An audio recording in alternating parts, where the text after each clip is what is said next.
नमस्कार, मैं वीरेंद्र सिंह 91 टाइम्स में आपका स्वागत करता हूं। वित्त वर्ष 2021-22 का आम बजट लोकसभा में पेश किया जाएगा। महामारी के कारण प्रभावित अर्थव्यवस्था के बीच देश भर की निगाहें वित्त मंत्री निर्मला सीतारमण द्वारा पेश किए जाने वाले आम बजट पर है। वित्त मंत्री निर्मला सीतारमण आज आम बजट पेश करेंगी। निर्मला सीतारमण सुबह में 11 बजे अपना भाषण शुरू करेंगी। हर बार की तरह इस बार भी बजट सत्र 2 चरणों में होगा। वित्त वर्ष की तीसरी तिमाही में जीडीपी ग्रोथ 4.5% के आसपास रही। 91 टाइम्स ने देश की आर्थिक स्थिति और बजट से जुड़ी वित्तीय बारीकियों को समझने के लिए अर्थशास्त्री विशेषज्ञ मनोज अग्रवाल से बात की। आइए देखते हैं बातचीत के कुछ अंश। बजट पेश होने वाला है सर, किस तरीके की उम्मीद है बजट की आप लोगों को?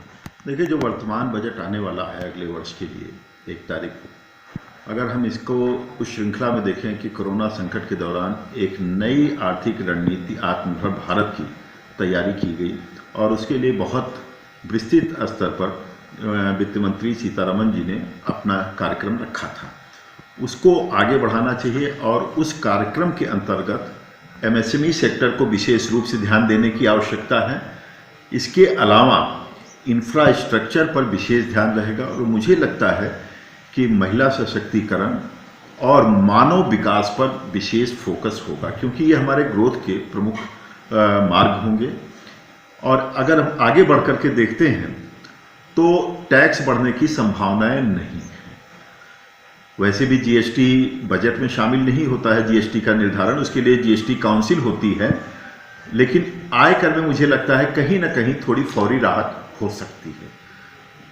तो कुल मिलाकर के हमको लगता है कि मांग बढ़ाने की तरफ प्रयास होगा, अर्थव्यवस्था को अपने आत्मनिर्भरता की ओर ले जाना, यानी कि अपनी उत्पादन क्षमता का विस्तार करना, कृषि में जो आशंकाएं हैं उनको कम करते हुए कृषि के आधुनिकीकरण पर और ग्रीन अर्थव्यवस्था पर विशेष ध्यान रहने की संभावना है।